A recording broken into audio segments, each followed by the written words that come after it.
আমি বন্ধুৰ লগত হেৰিত গৈ আছোঁ, আমি হোজাই গৈ আছোঁ। संघ का काम विशुद्ध चरित्र का निर्माण।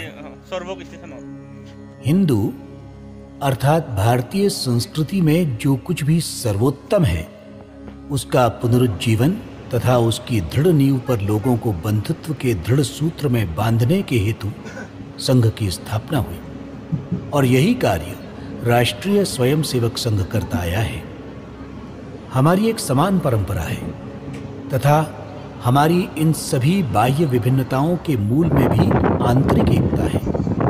इस सत्य की अनुभूति व्यक्ति व्यक्ति को कराकर समाज की विघटनात्मक प्रवृत्तियों को नष्ट करते हुए संघ लोगों में परस्पर विश्वास, प्रेम और आदर भाव तथा अपनी मातृभूमि भारत के प्रति लोगों के हृदय में अनन्य प्रेम निर्माण करने के हेतु प्रयत्नशील है। इस उद्देश्य की पूर्ति के लिए संघ ने अपना एक दैनिक कार्यक्रम निर्धारित किया है। इससे व्यक्ति के शारीरिक विकास के साथ साथ स्वार्थ रहित भावना से स्थापित पारस्परिक संपर्क द्वारा समाज में बंधुभाव, अपनी मूलभूत एकता की जागृति एवं अपने साथी और अपने पड़ोसियों के लिए अपने सुखों को त्यागने की भावना निर्माण होती है। इस प्रकार लोगों का दृष्टिकोण विशाल होता है। समष्टि युक्त अनुशासित नागरिक जीवन का निर्माण करना भी इन कार्यक्रमों का उद्देश्य है।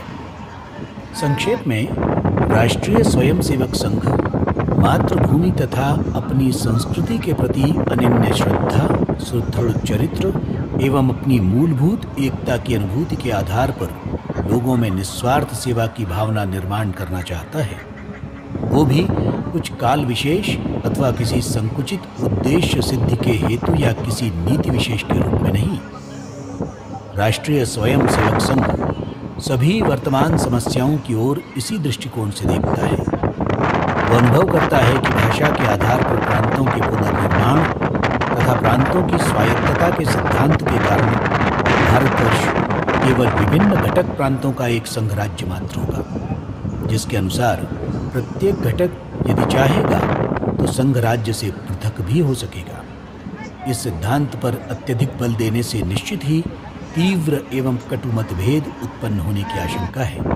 ये विचार निश्चित ही ठीक न होकर गंभीर खतरे से पूर्ण है। समाज के विभिन्न घटकों की मूलभूत एकता में संघ का पूर्ण विश्वास होने के कारण आर्थिक विषमता को आवश्यकता से अधिक महत्व देकर लोगों में आपसी फूट एवं कृत्रिम वर्ग विशेष में सतत संघर्ष निर्माण करते रहने की नीति को संघ देश की भलाई व उन्नति के लिए किसी भी प्रकार उचित या हितकर नहीं मानता। परस्पर सहकार्य के आधार पर उद्योगों का निर्माण, लाभ का समुचित बंटवारा तथा उद्योगों पर राज्य का सूक्ष्म निरीक्षण रहने से देश में अधिक शांतिमय वातावरण निर्माण हो सकेगा। अपने ही स्वार्थ की सिद्धि की प्रबल प्रवृत्ति पर नियंत्रण से देश में सुख व शांति प्रसारित होगी, किंतु ये तभी संभव है जब जनता समुचित रूप से शिक्षित एवं विशुद्ध चरित्र से युक्त हो।